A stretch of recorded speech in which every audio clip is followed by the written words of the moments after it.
So yung gantong panahon mga kawasak is napakasarap mag-deliver. Tamo, hindi siya ganong kainit, tapos medyo makulimlim, kaya yung araw is hindi ganong kasakit sa balat, no? So ngayon sa ating 40 days video 40 days video, ayan, speaking of init, umiinit na. So wala muna tayong deliver kasi gusto ko lang ipaliwanag sa inyo kung ano yung bracket na gamit ko sa ating paglalalamove. So yung lalagyan ng ating lalamove bag, explain ko sa inyo kung ano ba yung bracket na gamit ko, kung saan ko nabili, paano ba gamitin. So napakaganda nitong bracket na nabili ko. Actually nalaman ko lang tong bracket na to nung may nakasabay ako sa lalamove office sa may Muntinlupa. Is tinuro niya sa akin kung saan siya nakabili ng bracket para sa ating lalamove bag. So nakasabay ko lang siya doon. Actually nauna siyang bumili ng bracket para sa kanyang thermal bag bago siya bumili ng lalamove bag. So natanong ko siya kung saan siya bumili kasi ang ganda, saktong sakto tapos may adjustan pa. So mamaya ipapakita ko sa inyo, no? So yung gantong panahon talaga masarap bumiyahe, kaso nga lang may mga kailangan pa akong gawin kaya hindi tayo makakabiyahe ngayon. So hanap lang tayo ng spot para maipaliwanag ko sa inyo yung ating lalamove bracket, no? Sarap naman dito, oh. Diversion na to. Actually bagong bukas to diversion na to eh. Alam niyo yung mga bata tayo, no, parang sa gantong parang tayo masarap maglaro, you know, makikita niyo yung mga lupain dun, no, sa mga gubat-gubat, no. Danger, deep excavation. So hindi pa ata tapos tong diversion road na to. So nga pala, kahit na ganyan yung panahon ngayon is hindi ko maintindihan kung bakit sobrang napakainit. Ang init guys, kakaligo ko pa lang pero nagagayak pa lang ako ng aking helmet, tagaktak na talaga yung pawis ko. So wala naman tayo magagawa kasi ganyan talaga yung panahon ngayon. Pero medyo umuulan-ulan na nga eh. Thanks God kasi umuulan-ulan na. Di na permanenteng mainit. So kapag ka umulan medyo lumalamig-lamig na siya, no? Paliwanag ko lang din kung bakit nga ba lalamove yung pinili kong trabaho ngayon. Kaya lang kasi ako naglalamove is para ma-enjoy ko yung pagmumotor ko, no? At the same time nakakapag-upload tayo. So bala ko nga ng everyday, yung daily upload, daily vlogs, no? Pero napakahirap pala. Kahit sabihin mong half day ka lang sa pagde-deliver, pero pagdating mo ng apartment mo, na ang bahay nyo is sobrang pagod na pagod ka. Alam mo yun, parang gusto mong mahiga na lang maghapon pagkadating mo sa bahay. So ngayon medyo umiinit-init. Wala akong baon jacket, so sala ata eh, kasi may pinuntahan lang ako saglit dyan eh. Sarap ng gatong kalsado. So ingat lang kayo dito sa mga intersection.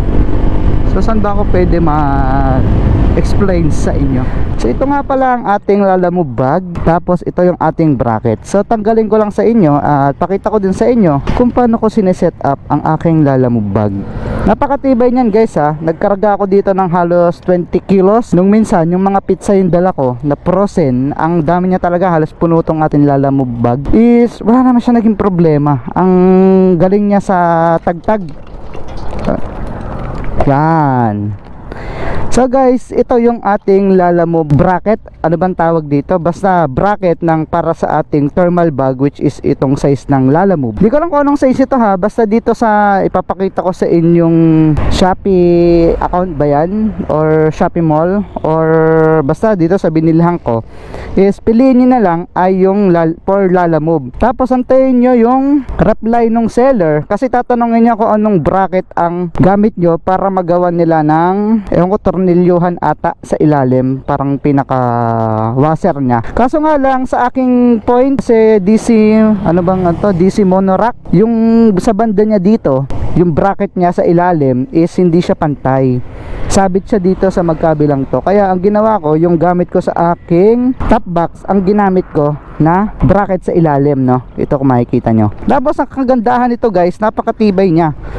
Yung sinampahan ko nga ng, wag nyo lang, medyo igitna nyo lang para yung gravity niya is nasa gitna, hindi siya kakalog-kalog. Kasi syempre kapag inipod mo dito yan sa medyo huli, is medyo gaganon-ganon siya. Tapos sa kagandahan nito guys is meron siyang adjustan.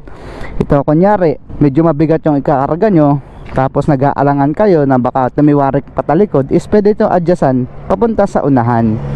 So yan no, pinipihit lang to, kahit na sangatan nyo lang to ng kahoy tapos ipihit nyo, is pwedeng pwede.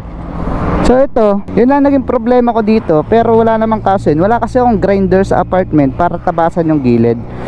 Ang naging problema lang kasi nung bracket dito sa bandang likodan, sa ilalim, yung parang pinaka-washer nung ating nut, masyado mahaba. So yun, tatanungin naman kayo ng seller kung ano yung gamit yung bracket para nga sa inyong, itong monorack ba?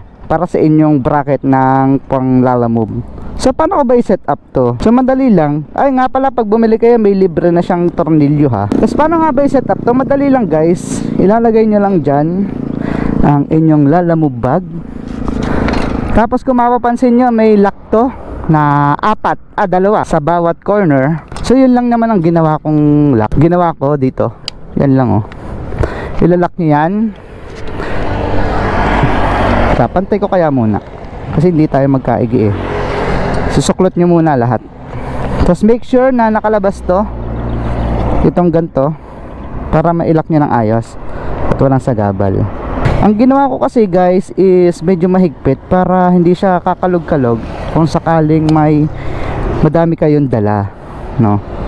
So napaka-convenient gamitin ito. Bala ko nga yung top box ko na lang gamitin ko kasi masyado tong malaki. Eh kaso pagka ganong scenario na medyo madami kayong dala, tas mga frozen, eh hindi kakasya sa ating top box. Kaya hindi ko na lang tinanggal din to, kahit na medyo masama sa forma ng ating motor. Eh ang plano naman natin eh maglalamove, eh okay na din to. So di ko nga alam kung anong gagawin ko dun sa aking top box eh, kasi matatambak na lang yon. So siguro pag nakabili lang ulit ako ng bagong motor, dun ko na lang ilagay.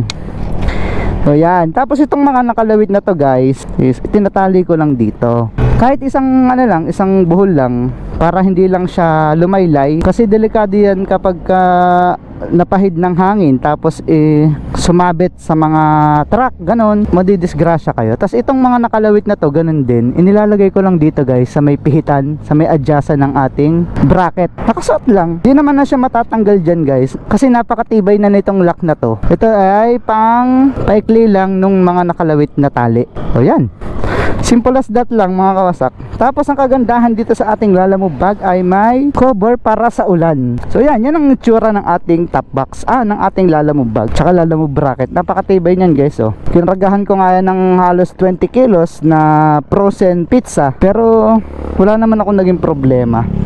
Tapos ang kagandahan pa, ang tigas niya oh, yung mga box ng pizza dito ko itinape sa part na to. So yun lang guys, highly recommended ko yung bracket na to. So dito papakita ko, dito ko siya binili sa seller na yan. So kung gusto niyo bumili, i-search niyo lang sa Shopee. Tapos hindi ito sponsored guys, ang gusto ko lang is kung bibili kayo is katulad nitong akin, kasi subok ko na yung tibay nito sa tagtagan kahit na mabigat yung dala. So wag nyo lang namang i-overload. Ang gawin nyo dyan is maximum of 15 to 20 kilos lang, kasi syempre hindi naman yan tulad ng ibang bakal na ginawa para sa mabigatan. Yung normal lang na pagdadala ng nakamotor, yung normal lang na isinasakay sa motor, yung normal na bigat. So hindi naman yan katulad ng mga bracket talaga ng mga top box. Yun ang matitibay talaga, kahit sakyan ng tao yan, kahit yung mga 50 kilos. So yung aking top box, yung aking DC monorack is kaya daw niya hanggang 80 kilos, sabi nung aking nabilahan. Pero diba, nilagyan ko pa nga ng another bracket para sa ating Lalamove bag. Yung bracket naman ng Lalamove bag is nakita ko naman yung bakal is ordinary lang. So hindi ko siya recommended para sa mga mabibigat yung ilalagay. Siguro mga 15 to 20 kilos lang. Yun lang ang pwede nyo ilagay dyan para sa safety nyo na din. Safety nyo at saka safety ng ibang motorista. Kasi kapag kinargahan nyo ng mas mabigat, so papalpag-palpag yan. Tapos mamaya baka matanggal pa yan sa pagkakamount kung saang monorack nakalagay yan. Tapos pag nagbagsak yan, diba, aksidente pa sa mga nasa likod nyo. Di bali kung wala kayong nasa likod, no? Wala kayo kasunod.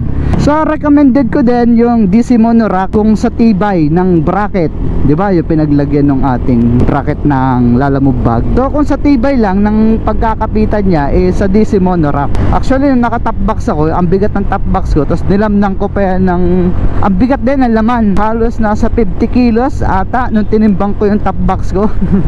May kasama pang bigas. Kaya naman ng ating DC Monorack. So yun yung aking recommended na bracket sa motorsiklo. Kayo kung anong preferred nyo, kaso nga lang may pagkamahal tong ating DC Monorack. 1,150 ata ang bili ko dyan kung hindi ako nagkakamali, kasi medyo isang taon ng mahigit na bili ko yan eh. So parang uulan na nga ah. Ngayon kasi hindi mo mawari yung panahon kung uulan ba o hindi. So yan lang mga kawasak, kung gusto nyong maglalamove, eh wala namang problema. Tinatanong nila sa akin kung magkano daw ba yung kitaan sa lalamove. Eh depende po yan sa sipag nyo. Dapat recommended ko kung full time lalamovers kayo ay mag double booking kayo nang hindi kayo lugi sa biyahe. Ako kasi natatakot pa mag double booking kasi medyo malituhin ako eh. Pero banda-banda riyan kapag nasanay ako, siguro basic na sa akin yung mga ganyan. Sa ngayon medyo nangangapa pa ako, nakakadalawang biyahe pa lang ako. Siguro pagka yan, shit, naulan na. Dahil lang, masaya naman maglalamove, masaya ding maghanap ng address. So achievement ko din kapag nahanap ko yung address na hindi ko makita. Ang bobo ko talaga maghanap ng address kasi ewan ko ba, maasa na lang kasi ako lagi sa pin location guys. Saya lang, masaya maglalamove no. Tapos yung kita hindi ganun kalaki, pero pwede yung lakihan yan pag masipag kayo. So pag tulad ko na ini-enjoy ko lang, so pinapakita ko lang kung ano yung buhay ko sa paglalalamove, eh hindi naman ganong kalakihan. So naisip ko nga, kung hindi ako nagbablog tapos full time ko tong lalamove, siguro kaya ko maka 1,500 to 2,000 per day. Bugbog ka naman doon. So yun lang, nasa sa inyo yan kung saan kayo masaya. Kahit naman ganong kahirap yung ginagawa nyo, basta masaya ka is baliwala yung hirap na gawa. So yun lang, umuulan na, kailangan na magmadali guys. So ride safe sa inyong lahat. Sa mga naglalalamove dyan is ride safe pa din sa inyo no, sa araw-araw nating pagbiyahe. So yun lang, like, comment, share, and subscribe para sa ating susunod na video. Ride safe always and peace out.